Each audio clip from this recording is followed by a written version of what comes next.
Welcome to Life, Loss and Hope. My name is Sarah Bell. Thank you for joining us. Today I'm going to be talking about the physical effects of grief on the brain and the body and how we cope with these.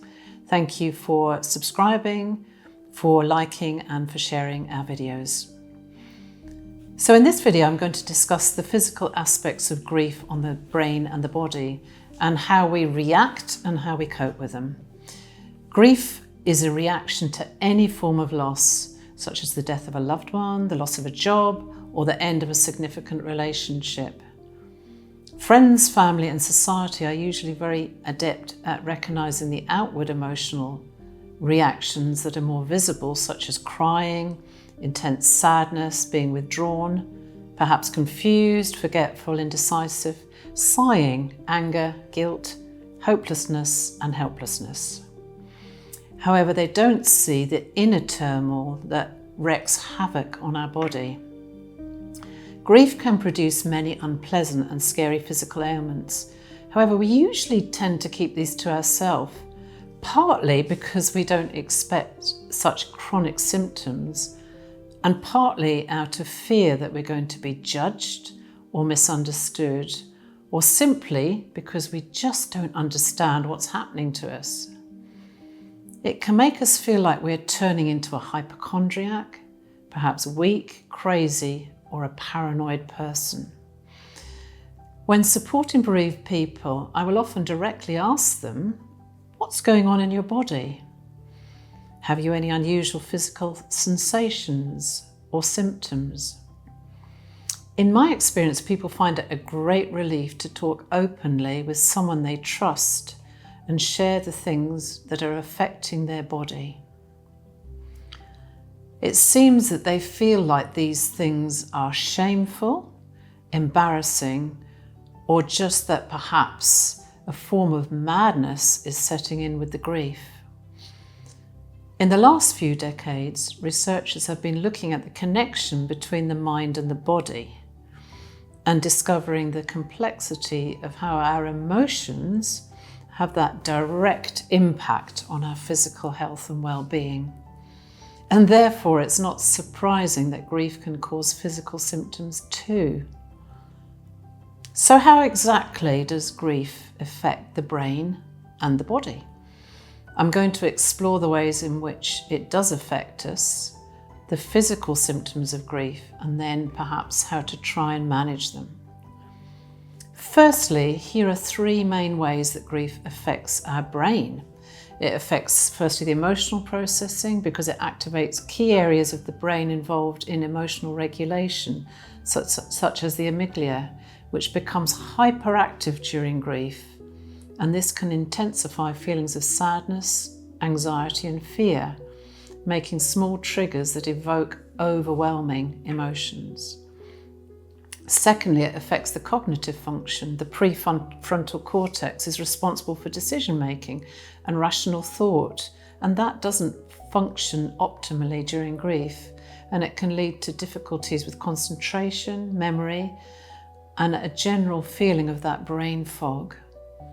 And then there's pain perception. The anterior cingulate cortex, which registers physical pain in the brain, activates also emotional pain.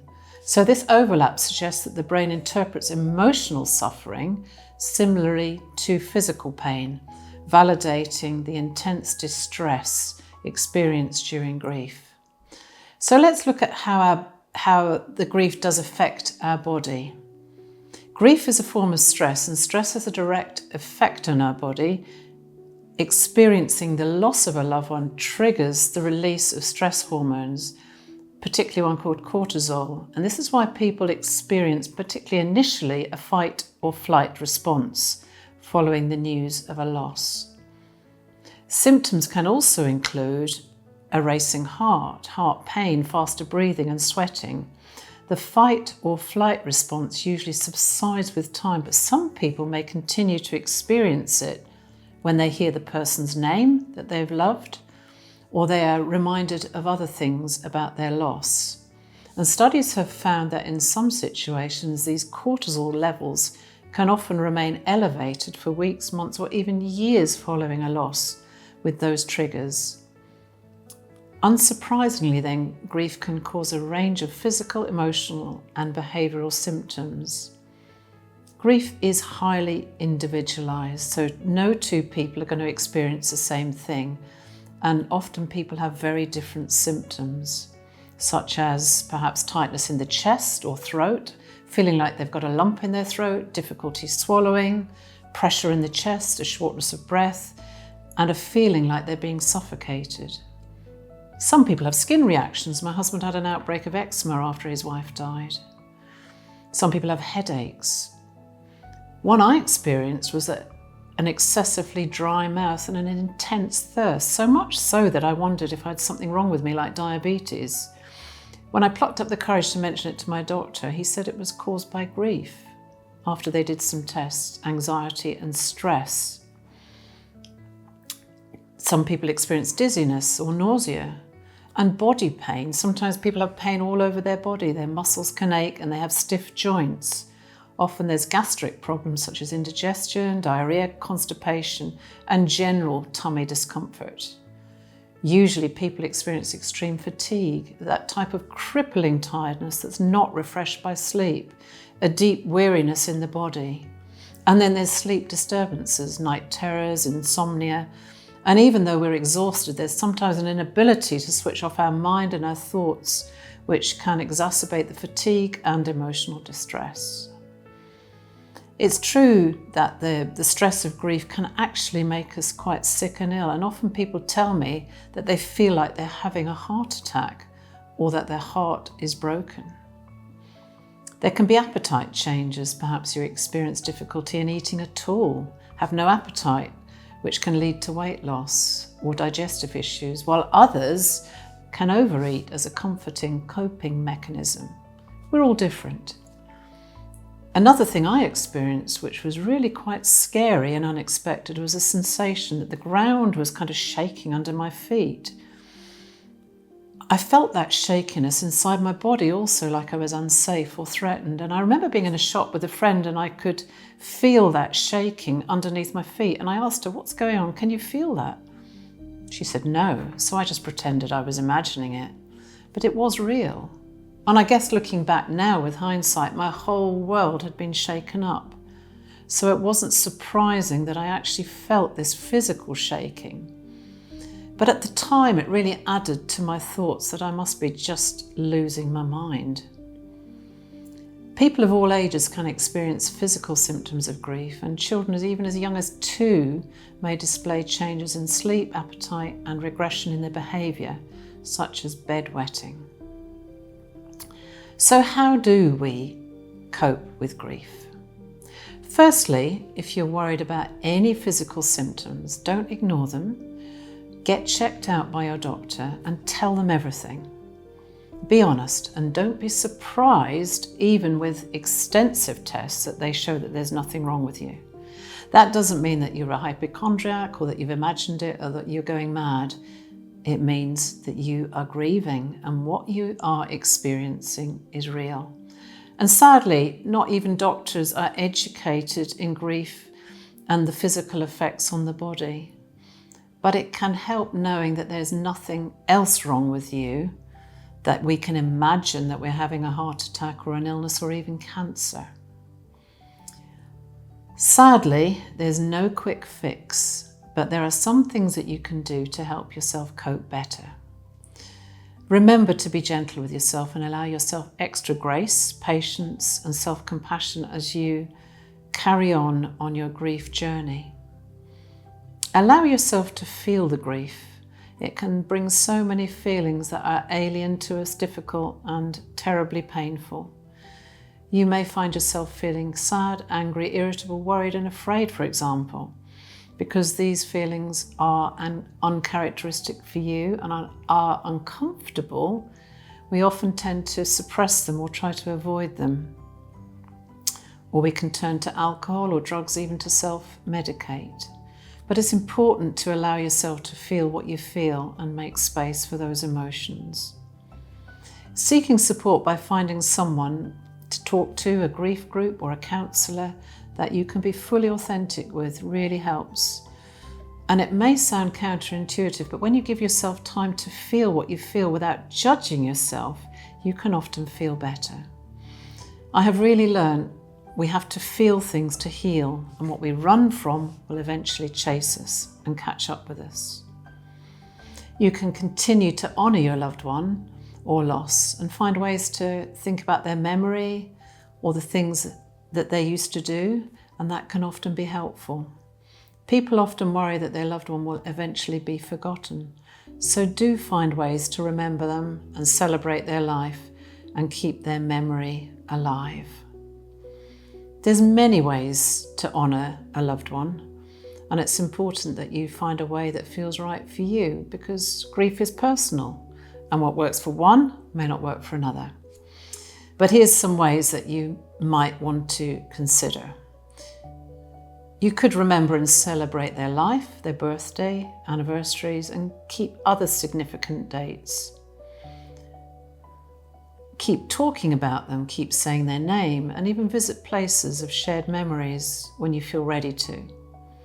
You may want to donate your time or your money to a cause that was close to your heart or close to theirs. You may want to host a memorial gathering or a celebration of life, or do an act of kindness on their behalf, or even start a charitable organisation in their memory. Or you could become involved in advocacy work.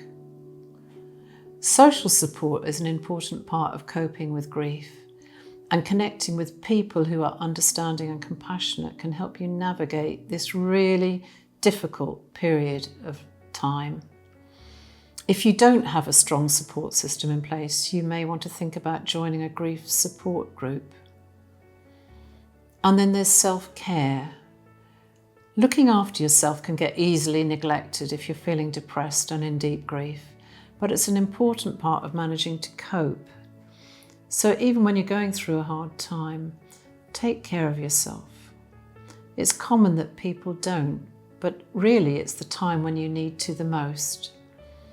So as you navigate grief going forward, be sure to try and eat healthy meals. Often we have to force ourselves even when we don't feel like it, and just a little and often approach can be helpful. And drink enough water. Aim to get as much sleep as possible. Have short naps. Even resting with your eyes shut for 20 minutes can be restorative. And if you're really struggling with insomnia, talk to your doctor or consult a homeopath. Magnesium glycinate is a great supplement for sleep.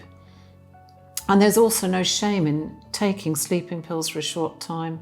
And I know I was reluctant to do this, to go that route, because I was worried that I'd become addicted or be given into some sort of weakness or failure. But when I talked to my GP about it, he was amazing. He asked me what my barriers were, and I told him.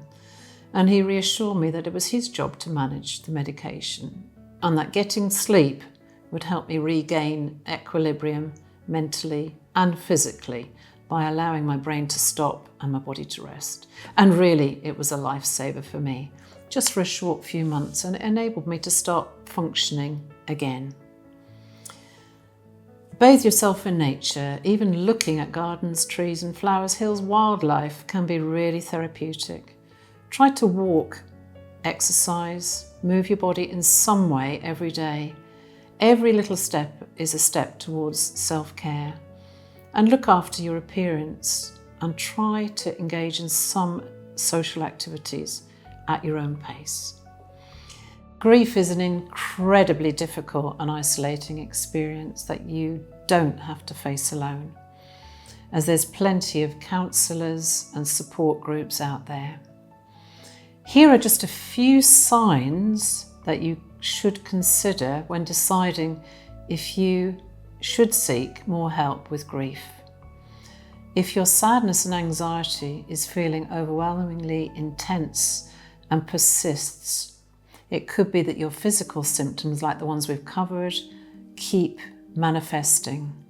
If you have difficulty fulfilling roles at home, work or school, that would be another reason to seek help. Or if you have an inability to talk about your loss, or are finding it difficult to go through your loved one's possessions. If you're self-medicating with things like drugs or alcohol, or perhaps anger or guilt is hard to manage, these are also signs that you may need extra support. Grief has no expiry date and there's no right or wrong. If you're really struggling, please do seek that extra support. And here's just a few more practical things that you can do. Things like meditation, prayer, relaxation and breathing techniques can help alleviate stress and muscle tension that's associated with grief. And now understanding the complex ways that grief affects the brain and the body can help you also navigate your experiences when you realize that what you're going through is not imagined and you're not going crazy. Knowing that it can be normal to experience such issues can feel hugely comforting and validating, and even results in a lessening of those physical things that you're feeling. Because when things are shared in the light, they lose their darkness and their power to isolate us. There's a beautiful Bible verse that says, we are to bear each other's burdens. For as we do so, we do bring that mutual support. And there's an old saying that also says a problem shared is a problem halved. And that does carry truth. Ultimately, we're not alone. We are designed to share life and our journeys of life together. And in doing so, we can be comforted.